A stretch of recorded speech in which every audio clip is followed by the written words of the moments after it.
नाज़रीन अहम ख़बर के न्यू पिया त वज़ीर आज़म हाउस में एक शकी माण्हू दाख़िल थी सिक्योरिटी एहलकारनि जूं डोड़ूं लगाए छॾियूं। मुख़्तलिफ़ रस्तनि खां थींदो हिकु शकी शख़्स वज़ीर आज़म हाउस दाख़िल थियो त सिक्योरिटी एहलकारनि में डोड़ूं लॻी वयूं। इस्लामाबाद पुलिस वज़ीर आज़म हाउस पहुची शकी शख़्स खे गिरफ़्तार करे वरितो आहे। कैपिटल सिटी पुलिस जे तर्जमान जवाद तकी मुताबिक़ हिकु शकी शख़्स 3-4 ॾींहं खां मुख़्तलिफ़ रस्तनि खां थींदो वज़ीर आज़म हाउस में दाख़िल थियो, जंहिंखे गिरफ़्तार कयो वियो आहे।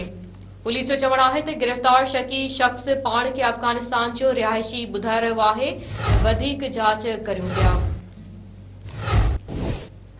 नाज़रीन अहम ख़बर खे ॿुधायूं पिया वज़ीर आज़म हाउस में हिकु शकी माण्हू दाख़िल थी सिक्योरिटी एहलकारनि जूं डोड़ूं लगाए छॾियूं।